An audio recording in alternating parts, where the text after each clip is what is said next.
everyone. I'm Dr. Surbhi Unyal. I teach philosophy at the School of Liberal Arts, Bennett University.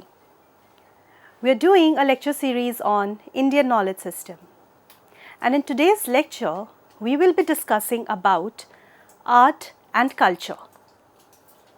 Art and culture form the heart of the Indian knowledge system, not only as an expression of creativity, but also as living repositories of philosophy, spirituality, and community life. In India, art has never been seen as separate from knowledge. Rather, it has been a medium to convey values, stories, and worldviews across generations. Therefore, it is important to talk about art and culture in order to understand the Indian knowledge systems. In the Western traditions, we tend to separate art from science, aesthetics from epistemology, and beauty from truth. Art is often relegated to the realm of subjective experience and entertainment, while real knowledge is thought to reside in science, mathematics, and philosophy, etc. But the Indian knowledge system offers a radically different paradigm, one where art is not peripheral but absolutely central to how knowledge is created, how it is transmitted, and also how it is ultimately realized. And therefore, in the Indian tradition, art is not seen as a separate discipline or something which is different from the various other knowledge traditions. It is in fact considered to be an integral and the central part of how knowledge is created, transmitted, and ultimately realized. The question we must grapple with today is this, that why does art occupy such a sacred space in Indian civilization? Ancient thinkers developed some of the world's most refined aesthetic theories. Even Natya Shastra is considered as the fifth Ved, equal to sacred scriptures.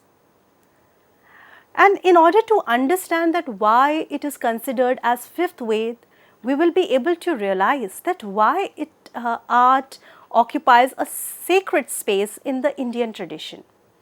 So this is not symbolic alone, rather it reflected a worldview where beauty and truth were inseparable, and where art was seen as a pathway to knowledge and a unifying principle of life and culture. So the importance of art and culture in the Indian knowledge system lies in their integrative role.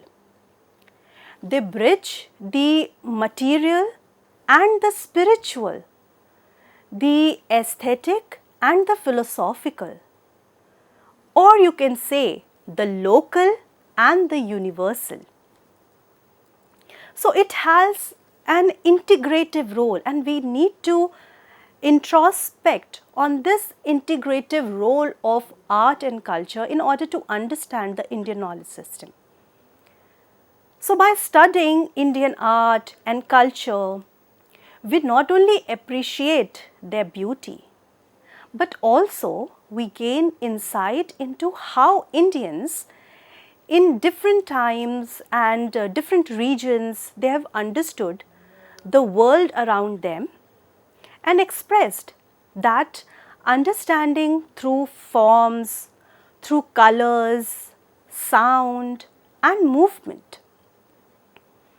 So art has been seen as a medium of wisdom, a vehicle to transmit values, and a mirror of society's spiritual and intellectual pursuits. So we can observe that in different art forms, how values have been portrayed. If you talk about poetry, drama, dance, music, in all in all these art forms, you will see that how values are transmitted. It is also seen as a mirror to the society, because what is performed or what is portrayed through the various art forms is basically the society's spiritual and intellectual pursuits, which are portrayed through various art forms, be it painting, be it, as I mentioned, drama, dance, music, etc. So for today's learners, this is crucial because it helps us to see that knowledge is not confined to texts and theories alone.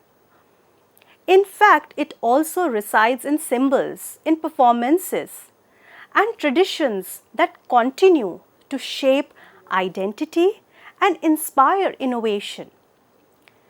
So knowledge is not just grasped or not just confined to the text. You can learn various aspects.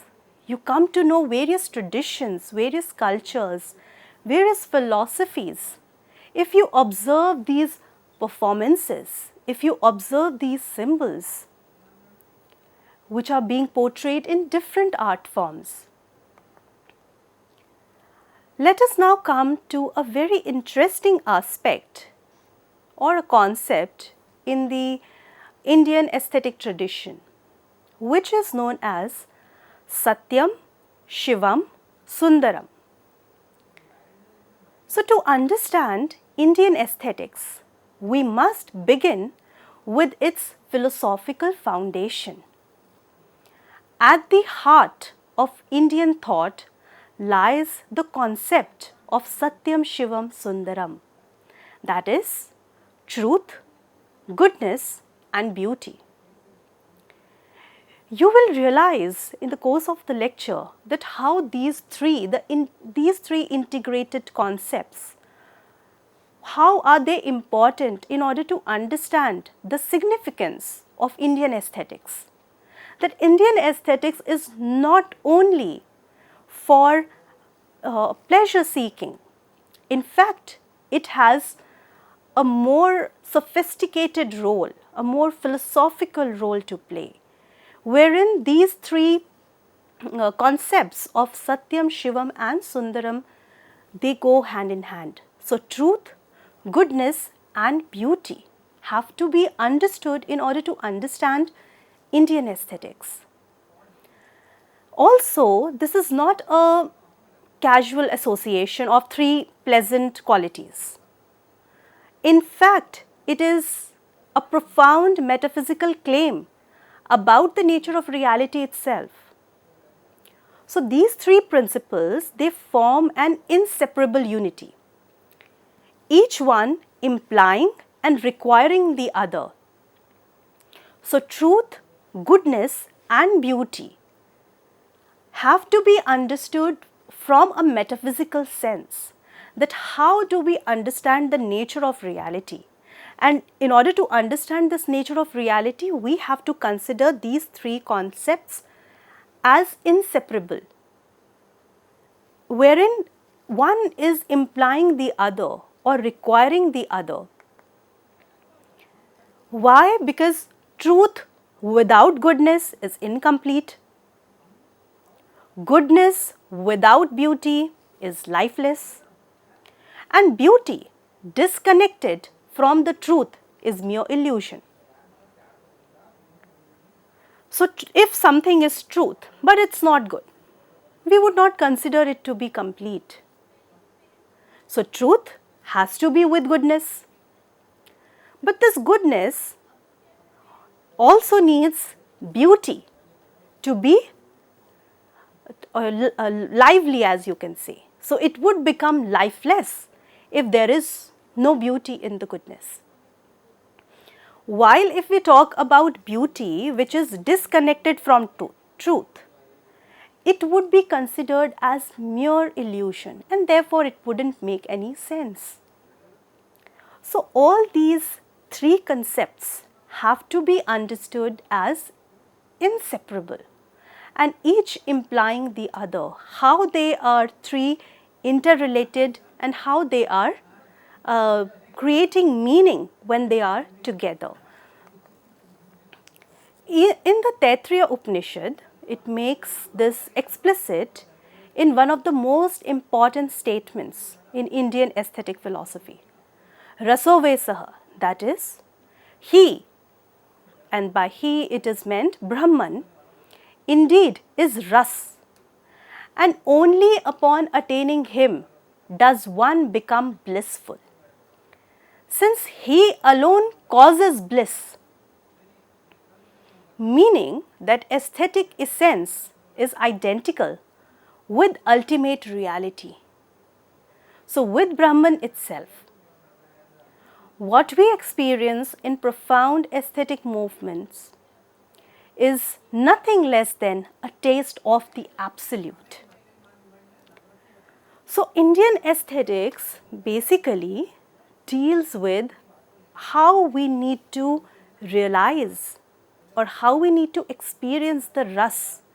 And in experiencing or in evoking the ras and experiencing the ras, it is like experiencing a blissful state. The state which is then comparable to the realization of the ultimate Brahman. In the sense, we need to be clear that the aesthetic experience and the realization of Brahman are not equated in the metaphysical sense, but they are seen in some sense like we can say a trailer of how we realize Brahman, the ultimate reality. Art can give us an idea of what that blissful state is, because it is also transcendental experience, the experience which takes us away from our ordinary life. We will explain this concept further in our lecture, that how rasa theory is an important concept in Indian aesthetics, and how the experience of rasa can be seen in some ways as the experience of realizing the ultimate Brahman. So the state of bliss has been in some sense seen similar in these two cases, though they are not metaphysically same or identical. They are not identical, but in some sense we can experience the bliss which we experience in realizing the ultimate Brahman. So art and music possesses spiritual power capable of guiding practitioners to moksha, to liberation itself, through empowering concentration of mind and liberating the self. Art in this view is offered as an alternate path or yoga, equal in efficacy to the knowledge attained in the Vedas and the Upanishads.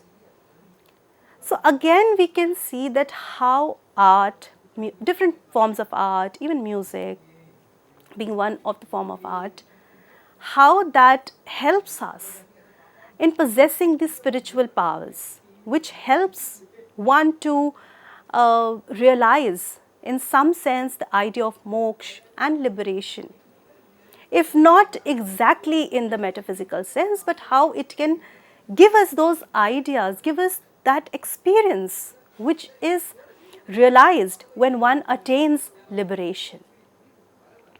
So art can also be seen as an alternate path or yoga, which is considered as equal in efficacy to the knowledge that is attained in the Vedas and in the Upanishad.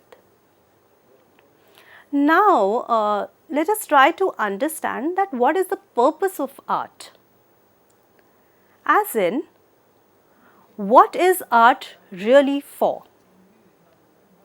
So Natya Shastra addresses this directly, stating that while entertainment is a desired effect of performing arts.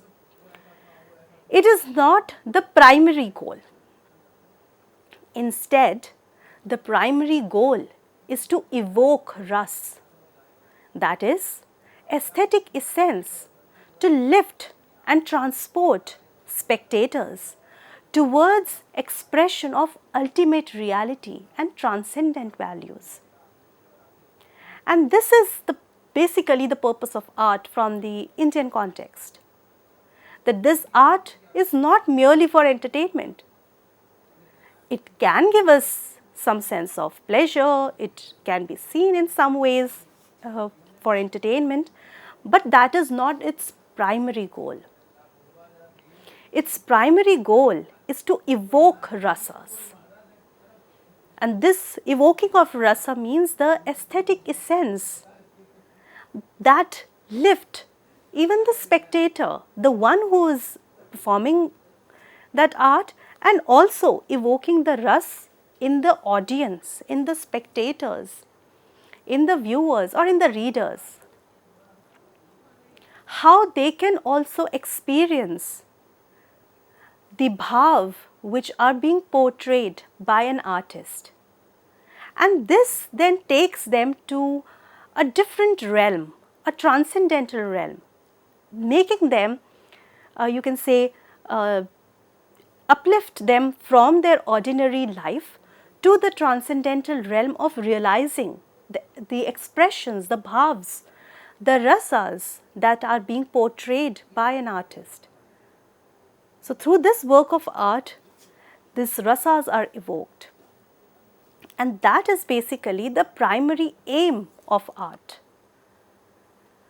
The Natya Shastras, that describes its own origin in mythological terms that reveal deep truths about art's function, that what are the functions of art, why is it required, how does it evoke rasas. So, when the gods, they approached Brahma requesting a form of knowledge that would be both visible and audible, and also which is accessible to all. So, Brahma created the Natya Ved, the fifth Ved. He combined recitations from the Rig Ved, music from Samaved, and mimetic art from the Yajurved, and sentiments from the Atharva Ved. Art was created specifically to democratize knowledge and to make wisdom accessible beyond the privileged few. It addresses the full range of human needs, not just intellectual understanding, but emotional healing, ethical guidance, psychological comfort, and spiritual elevation. And that is basically why it was considered to be both visible and audible, so that it can be accessible to all. Because there might be few who are not able to read the Vedas. So, making or creating another Ved which is accessible to all.